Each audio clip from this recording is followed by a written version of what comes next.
Welcome to the Diffuse Podcast with host Philip Grindell, CEO and founder of Diffuse, a global threat and intelligence consultancy that blends psychology and intelligence to mitigate threats and risks to prominent people and brands. Welcome to the Diffuse Podcast, where we discuss issues that family offices and high net worth and prominent individuals are concerned about, especially physical, reputational and psychological harm. And we look at the strategies that can prevent and overcome these concerns. And with that in mind, this month's guest is my friend Tracey Jones. So Tracey is a mind management coach and a language alchemist. Now, she is the trusted and respected confidante to numerous high-profile individuals, high net worth individuals and their families.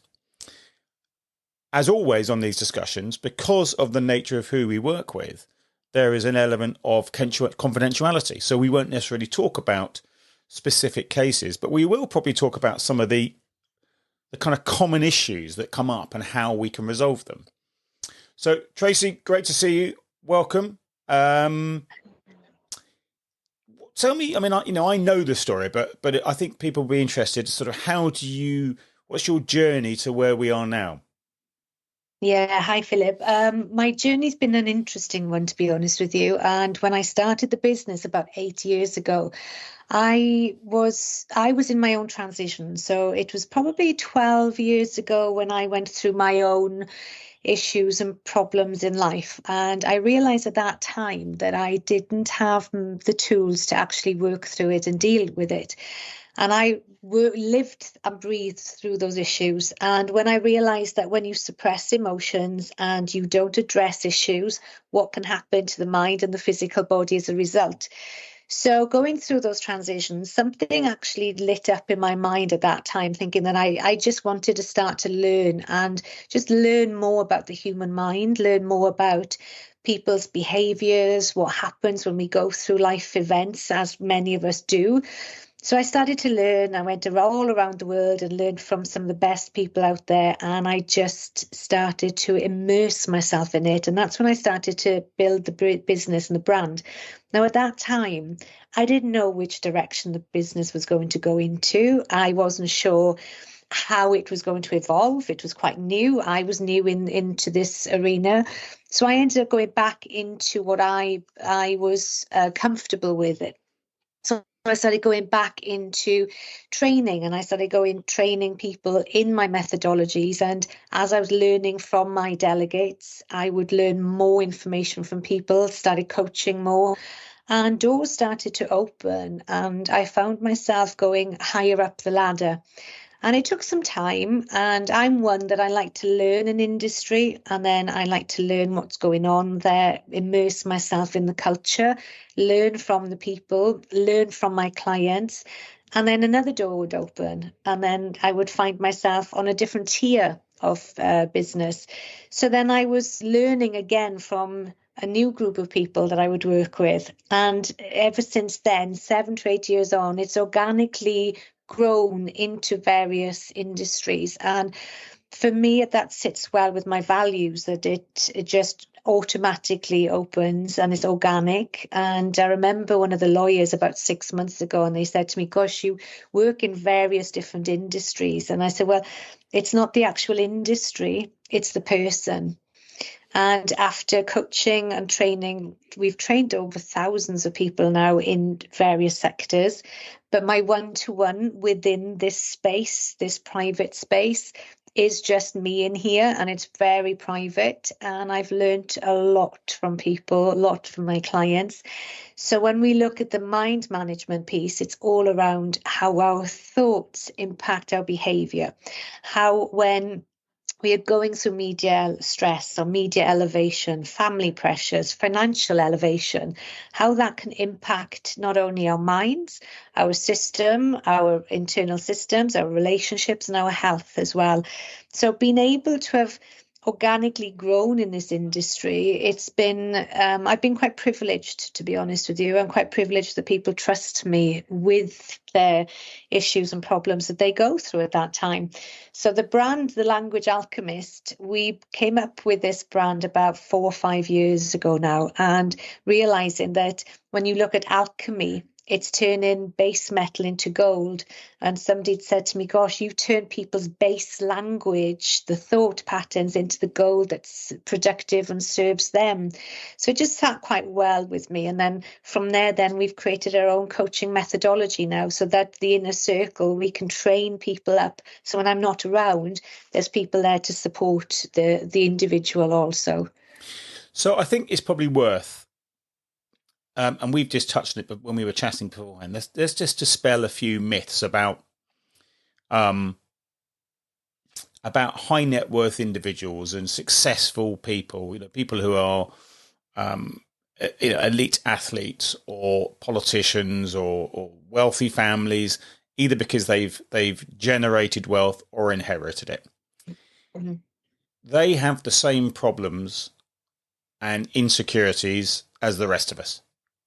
Yeah, massively. Yes, yes. And it's, we can generalize here as well. And when we look at various families, various individuals, you'll always have pockets of individuals that just sail through life. They've just got this automatic awareness that they can just let things go as they move through life. But there's a high percentage of us, especially high achievers as well, that put so much into that, into their efforts, that we often find burnouts, and we often find that they don't know what to do when they're not performing.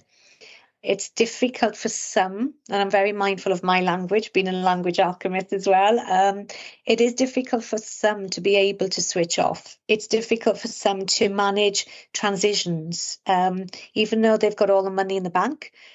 Sometimes we just don't know what to do with our time when we come into that, from that transition of that high-paced intensity. And that's where the work really does come into its own. Is it sometimes, I look at various people I see in the media, and I think sometimes they're when they're performing, they are in their happy space. And sometimes I think it's like a drug. It's like the adrenaline, or the fans, or the whatever it might be, or just the kind of performing at that elite level, whatever you might be, is like their drug. And when they're not doing that, they're craving it. Yeah. And we do find this often. And the craving then is being able to, for me personally, it's a tricky balance. So I've come across a couple of individuals like this, where you still need them to perform at the best, but yet you want them to start to recognize what that downtime can look like without the high adrenaline and high intensity. So in the few that I have really been mindful of this, because we don't want to be going too much the other way when they're having the downtime, because it takes their eye off the ball as well. So finding that happy balance for them can be very, very tricky sometimes. But what we tend to try and do here is get them to understand and learn about their habits, and learn about how they behave when they're not performing. Quite often, though, if we have got people who are performing at a high intensity, the downtime can be quite exhausting for them, and they're quite tired anyway. But what we want to be looking at is the habits around the performing, and how can we differentiate that when the downtime or the family time. So we call this the implementation intention stage. So making a plan beforehand, and where we can look at it and act upon it, looking at a particular habit that they have. So if they're, for example, they find it difficult to unwind when they're home, we do a lot of the visualization techniques, and we plan what that's going to look like for them. So the implementation intention stage, then we start to really build this into their planning phase, so that when they do go home, it's a sort of natural process for them to be able to unwind. And I've read stories about lottery winners, and in the old days, pools winners and all that sort of stuff, who burn through their money so quickly, and the argument Yeah. being that they don't feel worthy of having that amount of money, or they don't feel Yeah. excuse me, they don't feel worthy of that success. Yeah, and it's an awareness as well. It's really going back to educating people, and I think the statistics for, say, for example, lottery winners as to why they end up bankrupt after a couple of years is exactly that worthiness of having it, but it's the self-awareness. Were they truly happy before the lottery win? Because you hear so many people say, oh, when we win the lottery, we'll be happy and we can do this and we can do that. And they can do these things, but they're still not internally happy. And the reason being is that they weren't internally happy before. And being able to get to that space of that true happiness takes a lot of dedication to be able to drill into oneself and to learn about oneself. And that takes time, really does take time. And unfortunately, these days, we lived in such a fast-paced life that we don't have the time often to be able to sit and learn vital information about ourselves. And I read that money can amplify the problems you already have.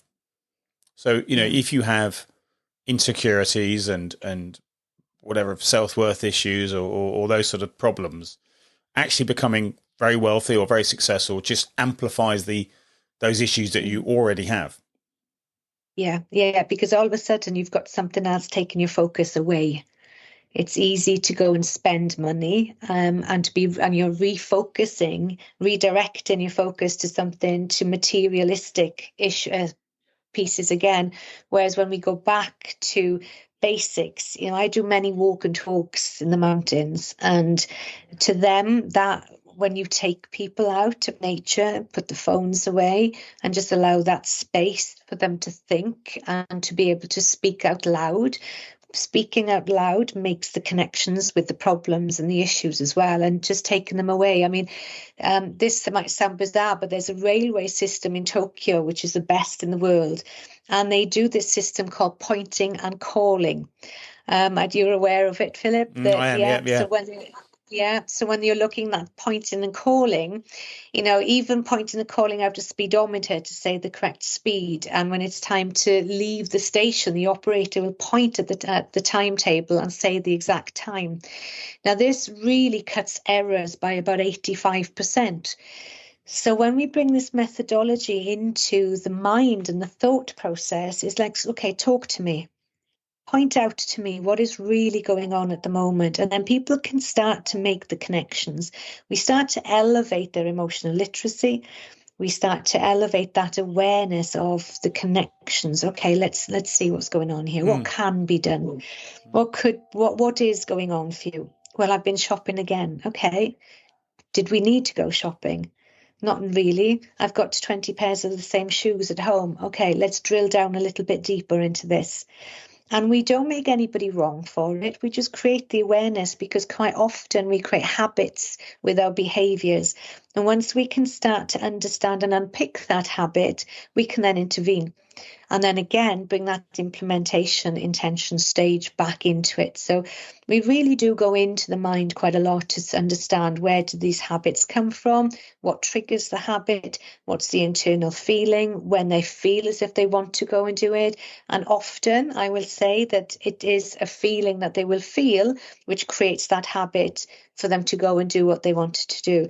So being able to break all this down, it's a form of like detective work, I suppose, in the mind. And I love it. I really love to get into it. And just a word that they might say to me, once we just tweak or change the way we look, a view of it in the lens, we can start to see things differently.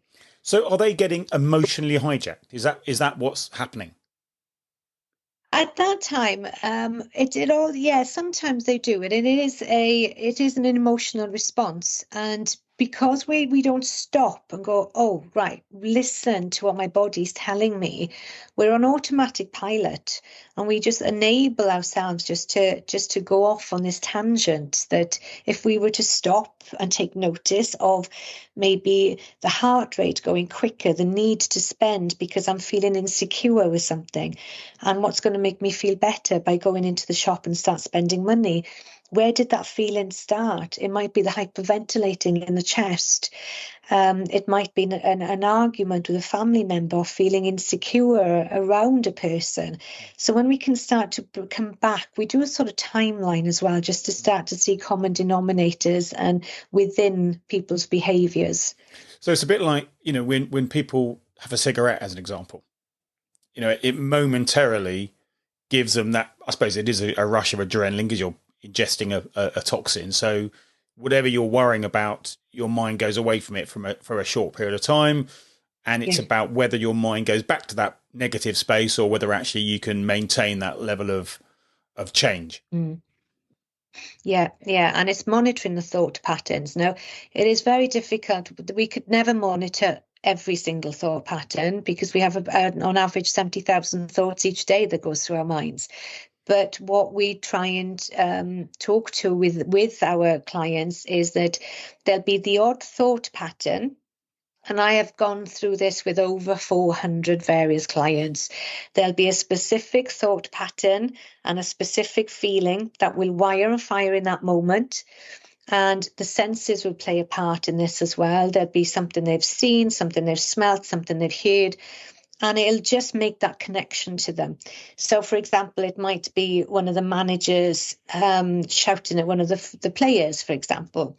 And in that moment, that player might feel that feeling in their chest and go, oh, that wasn't very nice. And the next time they might see the manager, they might still have that feeling. And if that starts to grow over time, that can impact productivity. So when I am working, especially with teams, and there's ripples of conflict maybe within those teams, even just that small amount of conflict will impact performance. And being able to really utilize these skills, and it's the prevention rather than intervention. So being able to educate people, right, okay, what happened? Where did that thought pattern come in? What have you done with that thought since? How many times are you replaying that on a loop? Have we started to create a habit with it? What's the feeling attached to that habit? Let's start to release. And is that then, start to be able to understand? Is that making the unconscious conscious? Is that the kind of process you're trying to get to then? Yeah. So that when it happens again, they're consciously aware of what's going on, and they can catch that habit quicker then.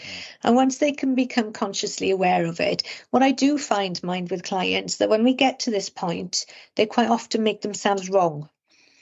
And this is what one thing I have really learned along the years is that once we're on this journey and we start to become consciously aware of our behaviours and our habits and our thoughts, it can be quite painful at times when we realise that, like, oh God, am I showing up in that manner?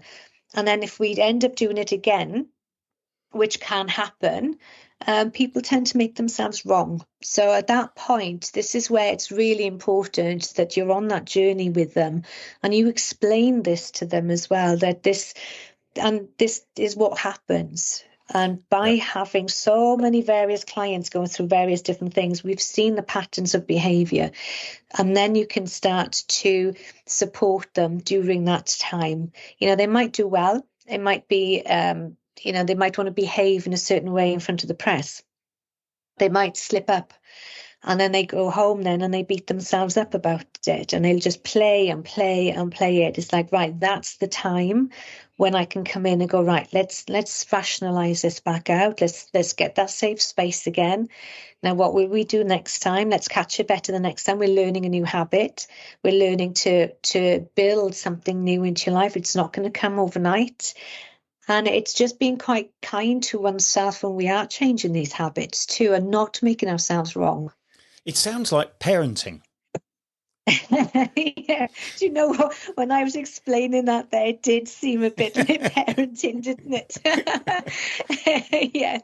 But for some people, People, we've all had different upbringings, and so some of us yeah, may have not had that type of parenting, and exactly. that's Yeah, why we've yeah. ended up being very judgmental about ourselves and hard on ourselves because we've learnt behaviours or patterns that no one's corrected for us.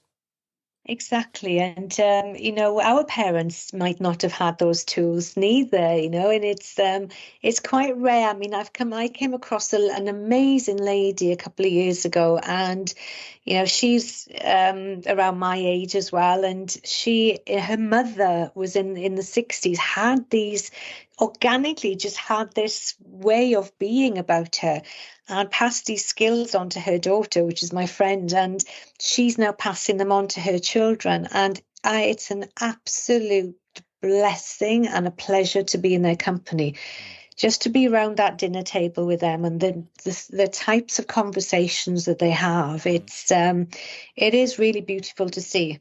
They've created some, yeah. And when you're, I mean, I've always looked at sort of the children of the peak performers. My dad, as an example, God rest his soul, he's dead now, but he was somebody that just seemed very naturally to be very good at certain things. And as a child of someone like that, there's an unconscious pressure that you put yourself under, because he couldn't explain to me how he would do certain things, because he didn't really know that. They just were unconscious for him. And I'm guessing that when you're dealing with, super successful individuals, that also becomes an issue for, siblings and children of them, because there's pressure. Yeah, and especially as teenagers, and I do see this a lot with teenagers. It's that expectation to behave the way the parent is behaving themselves, and it's exactly what you said, because we're not actually educating them on how, why I'm saying this and why I'm doing this. It can be quite difficult for the young adults to feel as if they've got to walk in the footsteps of the parents, and equally not knowing where they sit as well, because wealth can bring a whole host of problems for teenagers, and it's quite a tough, sometimes can be quite a barrier for some of them to understand, where do I fit in? Yeah.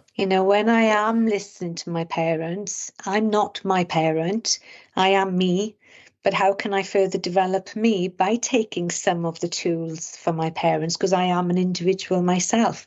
And when they go through that transition from 16 to 24, being able to just grab hold of them at that point and being able to educate them on their unique minds, not on where their mums or their dads or their parents.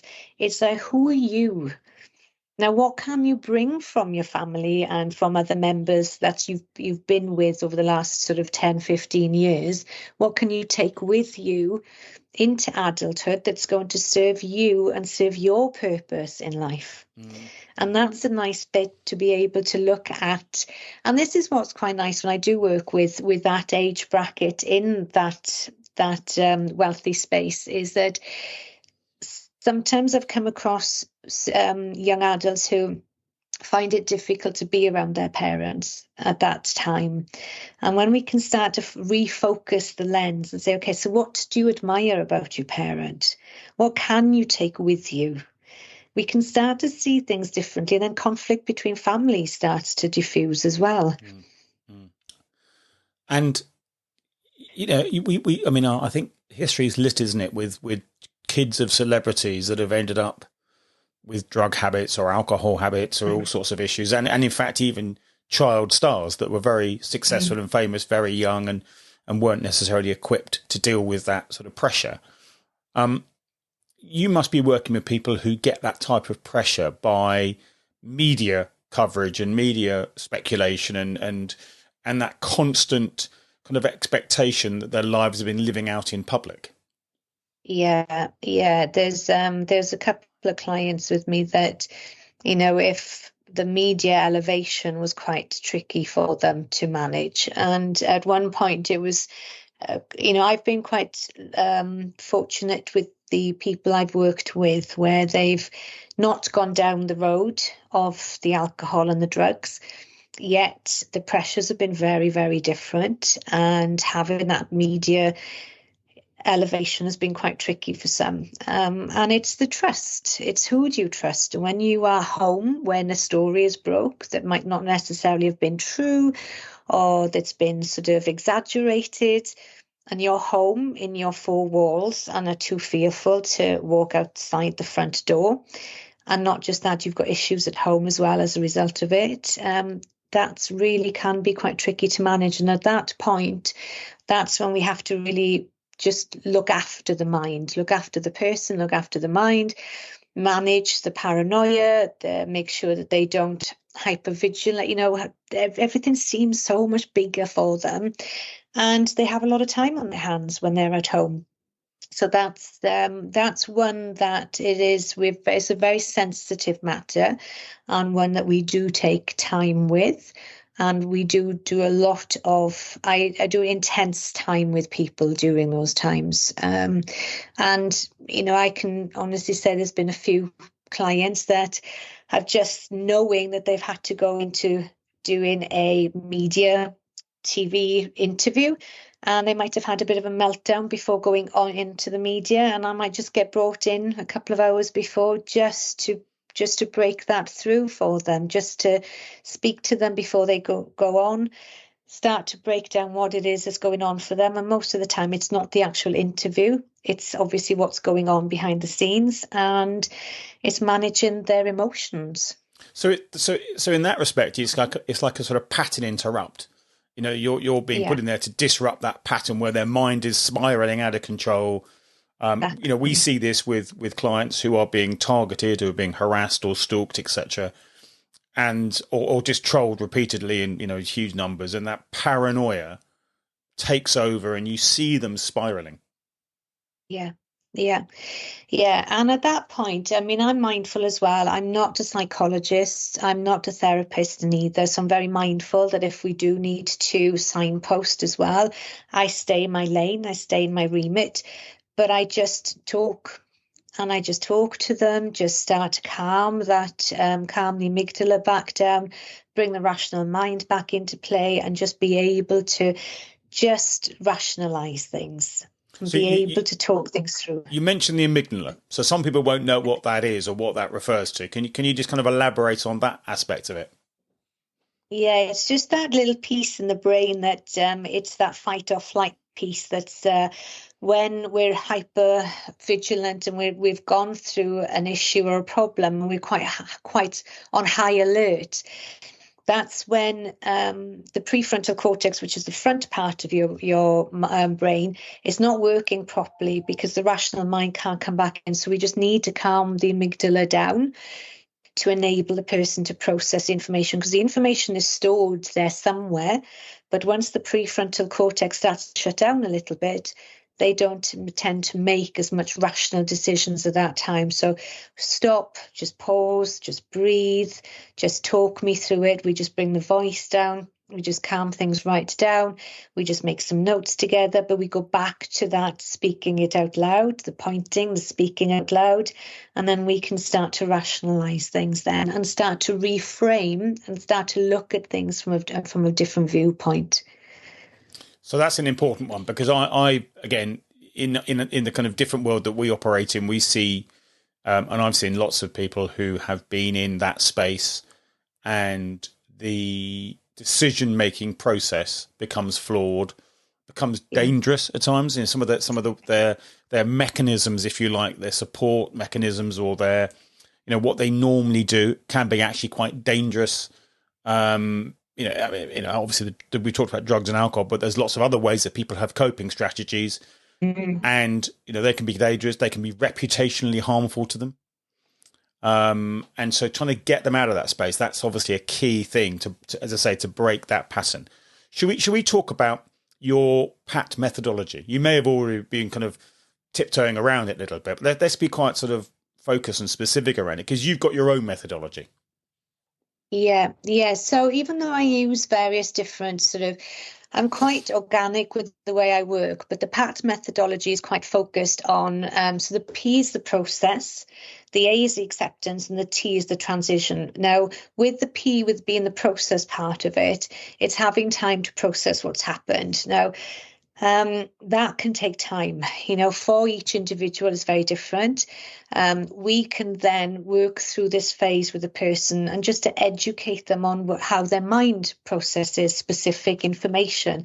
Now, this is a nice time because they don't feel as if it's an educational side of it as well, but it's tailored according to them.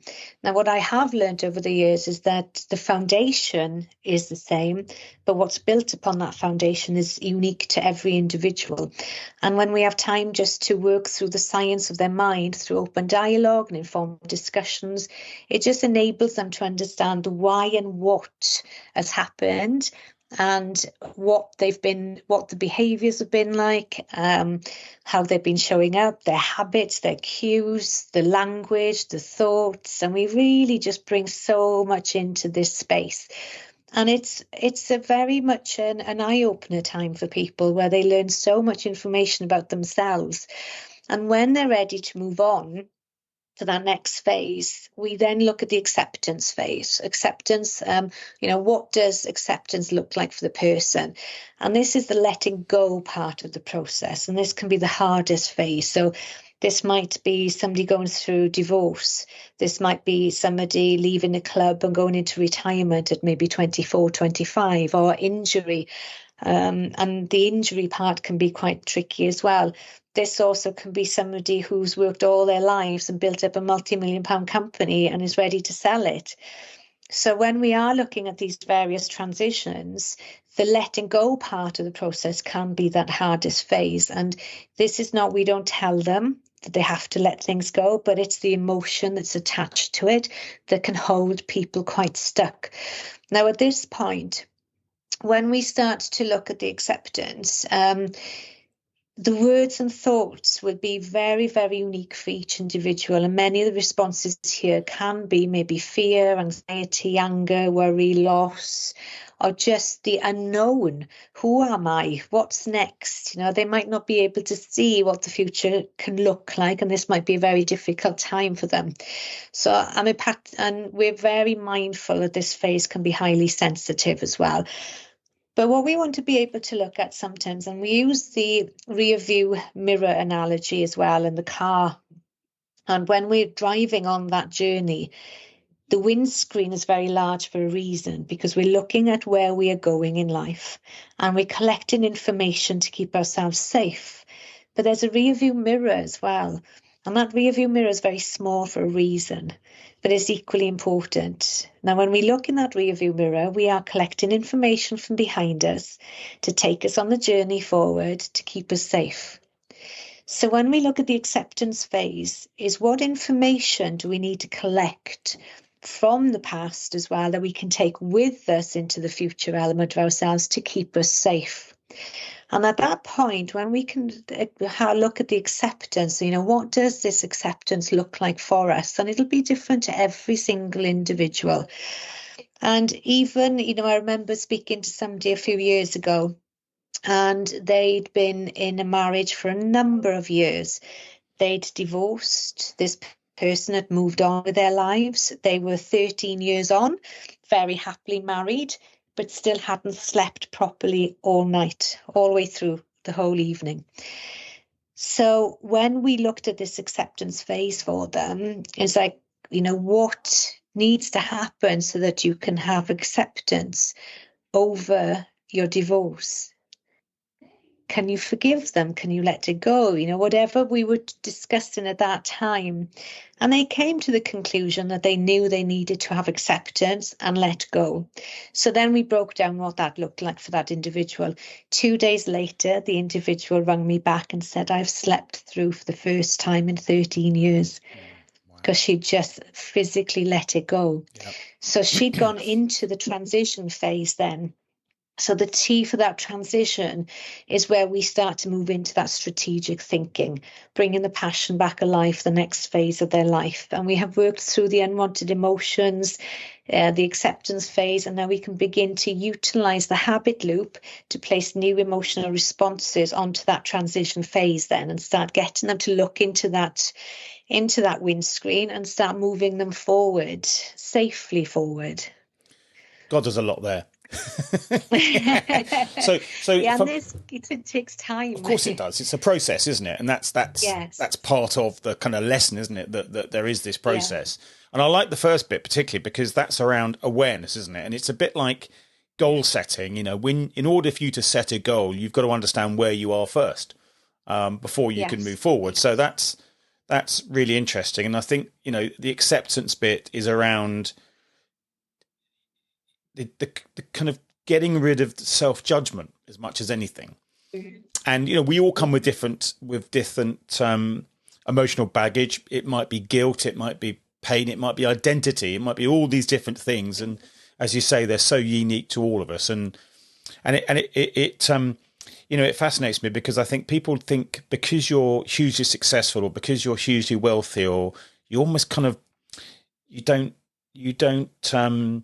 you shouldn't be allowed to feel these ways. It's all right if you're poor or your life is being horrible to you and what have you. But there's almost a difficulty when everything seems rosy, externally, that you're allowed to feel the emotions that they're feeling. Yeah, and it's, we tend to put people on pedestals quite often as well, is that, we see people at their best, especially if they're on media, on the TV, they see them on the Instagram pages, you see the best sides of people. And we're all human beings, we're all going through our own life transitions. I'm not the same person as I was yesterday because we're forever evolving, forever changing. People say to me, oh gosh, you do this work all the time, you must be as calm can be. No, I'm not.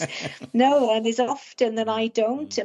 I have a great toolkit in my back pocket. I'm not always going to get it right, and I don't always get it right. But one thing I will do, and I am very good at, is sitting and reflecting over, okay, what was my behavior? How did I show up? What could I do differently the next time? And that's one thing I do. But do I go through emotional roller coasters at times? Of course I do. Mm-hmm. It's just a part and parcel of life. And I think when we learn to not fight those emotions, because I think, and I'm generalizing here as well, that I feel quite often that our era, we were brought up in an era where we weren't allowed to feel emotions. It wasn't something we talked about, when we were in school as young children and you fell over, it's like, right, come on, get up, brush it off, get on with things, which is great to a point. But equally, it's being able to go labeling it and going, oh, okay, this is how I'm feeling at the moment. Okay, so what can I do about it? Do I need to do something with it? And being able to ask those questions, being able to self-coach. We hear words like, I'm anxious, I'm worried. Okay, they're valid feelings. So what can we do? And it's just adding that question at the end can really just change things. Yeah. I think it's that Carol Dweck, she does the growth mindset, and it's I can't do it, but she put an yet at the end of it, and being able to add that question, and at the end of, okay, if I'm feeling anxious, what can I do to support me? Yeah. And it just opens up a way of looking at things, going, there's an opportunity here that I can do something about it, rather than being stuck in the process of I can't do anything with it. And it must be so difficult if you are living in the public eye, and we've all had relationship breakups, but to have to live that through the media and then see your now ex very quickly potentially with another partner, and to go through all that process must be so difficult. It's difficult enough doing it in private, let alone public. Yeah. And again, you look at the PAT methodology there, and the PAT methodology just fits in beautifully to that. Unfortunately, with social media now, things are played out a lot more, whereas a number of years ago, you might not have known exactly what the other person might be doing. So it's just being able to manage. For me, I never tell my clients what to do. It's always the mentorship that I do, and I'll always ask the questions. What could you do? What's the best thing for you at the moment? Is it to keep popping onto social media and see what they're doing? Is that serving you? Is it helping you? How's it making you feel? So just that they become to the realization with it. And as we know, this too shall pass, but during that time, it's quite an intense time for that person. So just being able to pass some tools on, be there to support, but not tell them what to do, but just elevate their awareness around it. And when you talk of tools, are you talking about things such as journaling and meditating, and those are sort of tools that you're referring to? Yeah, and breathing is a huge one. Just be able to stop, pause, and breathe. I mean, we've created an online program, a mind management program that just puts all these tools and tips into it. And all the way through the program, we say stop, pause, breathe. Just take a moment, come back to it, write it down. Writing has been scientifically proven to be able to see, making those connections. Like I said earlier on, pointing it out, talking it out, journaling it out, writing it, physically writing it can make a difference. But we've also got a process in the journaling as well of a 3-step process where we take people through that they can just write out what they need to write out. Then they start to systemize it a little bit, and then we can come to an action plan with it. We solidify the action plans with visualization techniques, and then we start to rewire the brain for them to the way that we'd like them to, just to have those new learnings and the new processing. Because as we now know, that visualization techniques, we don't need to be in a place to be doing things. The mind, we can trick the mind into thinking that. So when we are going through these emotions, we respect those emotions. But then it's like, right, how would you like to show up at that next event when your ex-partner is going to walk in with a girlfriend? How would you like to show up? And then we spend a lot of time doing the visualization with them, setting the correct intention, setting the correct emotional attachment to that event. And we play it and play it and play it and play it until then when they walk into the event, it's a natural process for them to feel. So they've already lived it, if you like. They've already been through it so many times that it isn't a shock, if you like. This is kind of expected. It's a prevention before intervention again. Yeah. So they know, we go through, right, how are you going to feel knowing that you're going to walk into the event and they're going to be there? Oh, I'm going to start to feel sick at the pit of my stomach. Okay. So how would you like to feel with it instead? They might say, I just want to feel calm. I just want to be in control. And I just wanted to shrug it off. Okay, think of a time for me that you were calm, in control, that you could shrug something off. I'll get them to bring that memory back up, because that memory will be stored in the mind there somewhere. Bring that memory back up so the feeling comes back up with it. And then we just start to overlap it then to the future. We future pace it then for them.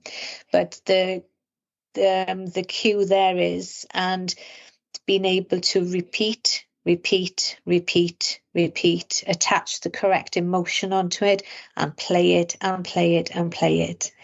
Yeah. So that then when they do walk into the scenario, it becomes a lot more natural for them. And do you then use kind of anchoring techniques so that they can, again, stop them getting hijacked? Yeah.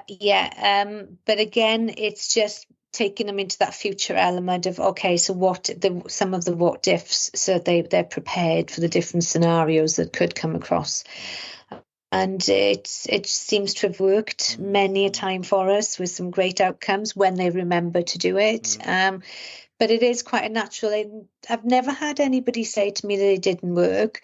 What we've had people is to say that it worked with them. But then later on, when they've left their guard down, they might have just got caught in the hop again, which is fine, because then they've said to me that they thought they would have been worse than they were, but they weren't as bad. And I So suppose I suppose if they're conscious that they've been caught in the moment, if you like, then again that's a conscious thing. So therefore they can click out of it, if you like, in terms of rather than being hijacked.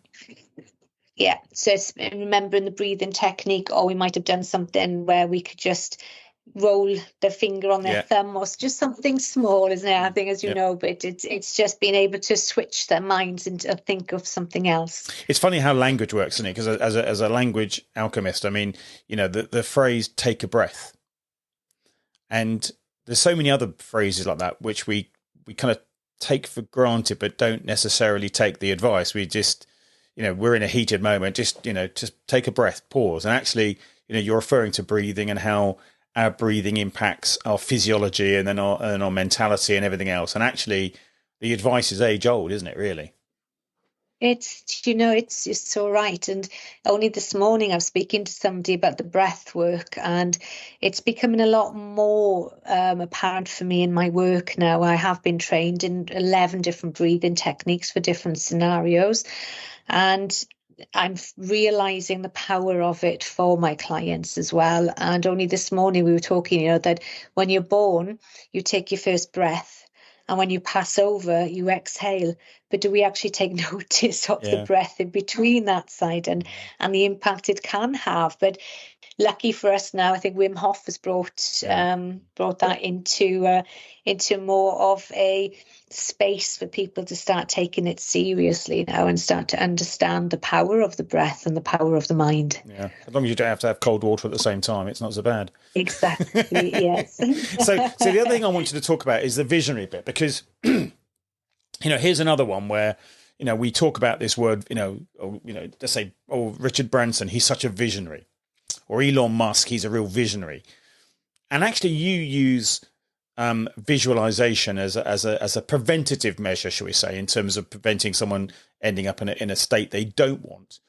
But if you've studied success and you've studied successful people, visualizing is one of their key skill sets, in terms of they visualize and they live the moment they want, even though it's not something they've ever experienced yet. It's something that's what they can you kind of talk a bit about that as well? Because I'm sure that's something that you work on as well. Yeah, definitely. We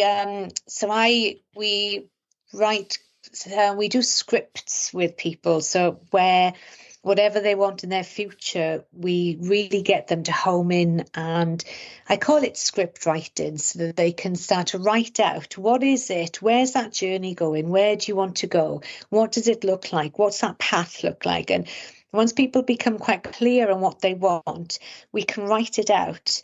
And then as we write that script out, we can then start to shorten it a little bit, bringing it into the now, using language that it's already happened. And then people read it every single day. It's like a manifestation thing. And they bring the visualization into it. We sit in it. I do this often myself. And most of the time it works. Sometimes things that I've tried to manifest haven't come into play yet. And I've learned that is either not meant to, it's not the path that I'm meant to be taking, or it's not the right time yet. And then we can just sort of like let go of it a little bit, because if we hold on to that visualization too tight, it needs to flow. It really does need to flow. We need to see it. We need to feel it. We need to smell it. We need to sense it. But we also, as we're doing it, we need to be quite calm in the physical body and be in the right vibrational state as well. Because I've had clients before, and they say, because we do mantras as well, and lots of different mantras to reprogram certain things. And I had a client say to me, I'm reading my mantra, Trace, every day, and it's not making a difference. And I said, but are you feeling the mantra? And they're like, no, I'm just reading it. And I said, well, it's not going to work. I said, you have to feel it for the change to come in. So it's that mind-body connection. And, you've seen Navy SEALs and stuff. We've had stories upon stories that come out of, manifest. And I think I've written an article with it, with one of them. And he was explaining how he'd visualize himself becoming that Navy SEAL. And he teaches this stuff now as well, of how he sat every morning and he visualized himself being that Navy SEAL every single day he got up. And when we can be that direct and that certain that this is going to happen, and when we see it, feel it, smell it, most of the time people have said that it does materialize for them. So when we want people to set those goals, be very strategic with the mind, the transition phase, I use this in the transition phase, if I'm honest with you, where people can start to read their script every morning. Then they visualize it. They can put pictures with it as well, because the pictures are very powerful as well. But the visualization, when you sit quietly in that meditation, walk through it. I'm doing something myself personally at the moment, and it's starting to come into fruition. And I've been doing that for a couple of months now. And how do you connect with the emotion if that's not your natural state to be in? You know, if you're not someone that taps into your emotions, I'm speaking personally a little bit, you know, and you're not, that's not how you've been programmed, should we say? How do you learn to tap into those emotions? So we can, what I tend to try and do with people is to enable the space to ask them, okay, so how would you like to feel around this particular transition? And when they say, oh, I just want to be direct, I want to be focused, I want to be forward thinking. And if that doesn't naturally come to them, I'll just ask them, okay, think of a time that you were forward thinking, that you were in that space. Now, sometimes they'll find that space and I just say, right, close your eyes and just go there. And you see the body literally change. And they say, right, now talk to me. Where were you? What were you doing? What was the feeling in the body? And they're like, ooh, I just sat up a little bit more and I felt a bit stronger. Okay, that's the connection. Right. Because quite often, if they can't feel it or can't sense it, take them back to a time when they felt it. But if they say to you as well that I can't think of a time that I was in that space, who do you admire that demonstrates those qualities? So then you take their criteria away. Okay, so what is it about that person that you admire? Let's extract those qualities and then let's start to practice those behaviours.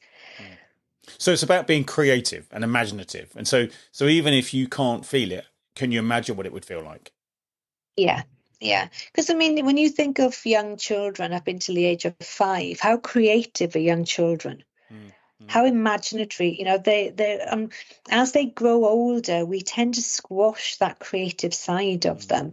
And when we look back at those times that, you know, we can just be that, you know, when you can say to a little one, if they've stopped crying, you can get them excited, you can, you know, you can really animate your emotions, and a little 5-year-old will go with you. But what happens to us as we grow older, when we start to feel these different emotions, often work life, you know, we can be in that work mode for hours and hours at a day and just not sense what's going on around us. And I guess also certainly some sort of really high powered, successful people that I've met are quite ruthless. And you know, ruthless with themselves as well, in terms of not allowing themselves any emotions. This is a transaction. And emotions, it's not emotional. Are dangerous. Yeah. I mean, who is the F1?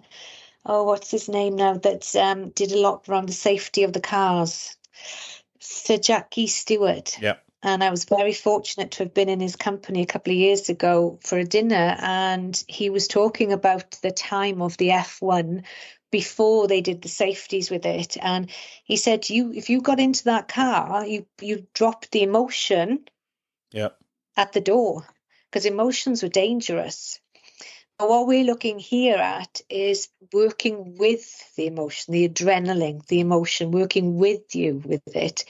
Because in that high intensity, if they start to feel those emotions, it's not going to end very well. So it's learning when to use the emotions. Yeah. When to, you know, in those situations as well, you can use that emotion to drive that forward, because a lot of it is adrenaline in those high intensity places. So it's being able to be aware of it But once you're in the zone, you don't want to be talking about that in that zone. You don't want to be labeling it at that point, because then that could take you away from where you need to be. And I guess when you're in that zone, and whatever you do, whoever you are, we find ourselves in zones when we are just in that moment and we're performing, and you're not consciously thinking about what you're doing. You're just doing. You're in that doing moment. And I guess the emotions don't come into it in that space. But just touching on a different thing, because I know this is something that you're passionate about around young people and how we educate them in some of the things that we've discussed over the last coming up to an hour. Talk to me a little bit about what you're doing in that part of the in terms of working with young people or educators. Yeah, this is really where my passion sits, to be honest with you, Philip. And I feel we've created a 16 to 24-year-old mind management program, and there's over 400 minutes of content on there at the moment. And we've gone through the test and trial phase a couple of years. Last year, actually, we came to the end of that. And now it's been able to deliver the program out to as many young adults as would like it. And the test and trial was just amazing. It's very difficult to measure emotional intelligence. It's very difficult to have the data around it. So it's been able to have conversations with these young adults as to what the program and how the program has supported them.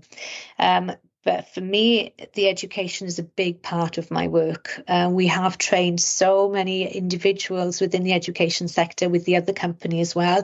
And that's one part of the business I will not give up at the moment, because I feel as if there's a massive transition and shift that is needed to help our next generation of children. So if we can teach our teachers to teach our young adults, and then the young adults can teach themselves to the next generation, then you have the change. So yeah, we're really driving that forward. It's been going into various pockets of industries at the moment, but that is something that we are driving forward. We've also created now one for teaching staff. After we went through the trial phase in certain colleges and schools, some of the staff were like, well, we want this, because they were going through it with the young adults. So we've regurgitated it now for the teaching staff, and it's called Preparing to Lead Oneself. Because once we can manage oneself, then life becomes a little bit easier when we go through various transitions. So yeah, we're very fortunate. The program is going out to different industries. I also personally take people through the program and coach them in between the chapters as well. And that, to me, gives me the greatest pleasure, because you're actually seeing the change with these young adults and giving them these tools that I wished that when I went through my transition, I was 38 at the time when I went through mine.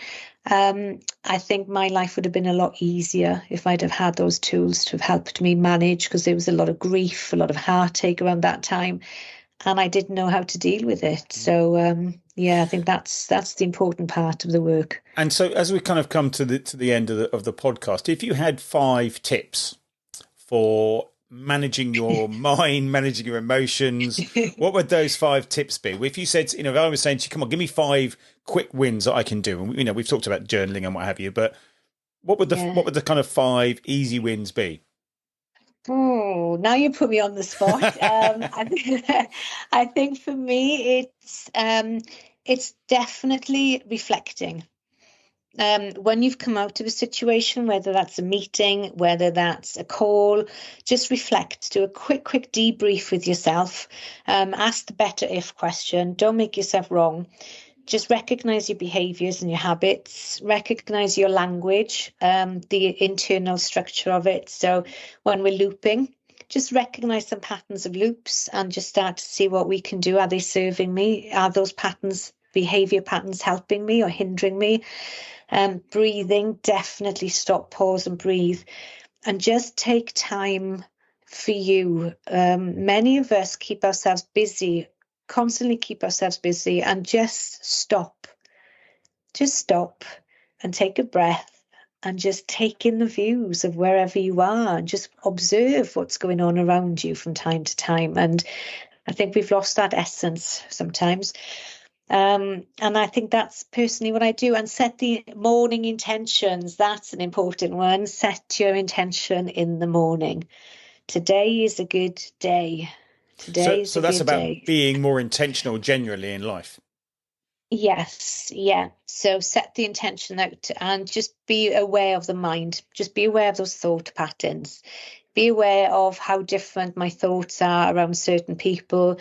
If I get triggered with family members, break down the trigger. Ask yourself, why am I being triggered? So take the ownership and find out information about yourself. Learn about yourself. Spend time learning and have some rich conversations with friends about what you've learned about yourself. Fascinating. Really interesting. Tracey, thank you so much. We're kind of out of time. Been really interesting because, I think some of this is what we might think is old-fashioned common sense, but it might be old-fashioned common sense, but we're not all taught it, and we don't all do it, and we don't all know how to manage it when we get emotionally hijacked in the moment of whatever's going on in our lives. And I can really imagine some of the clients you're working with in those high-profile, high publicity moments, really needing someone to help them stay present, actually, and not kind of be concerned about the future, worrying about what everyone's saying and all that sort of stuff. And actually just, it's so easy to get trapped into running away and thinking the worst and get paranoid and all that. So I can absolutely see how valuable what you're doing is. What we're going to do, obviously, is we'll attach all of your contact details and your web details, obviously, to the podcast, because I think it's important people know where you are, and so that they can contact you.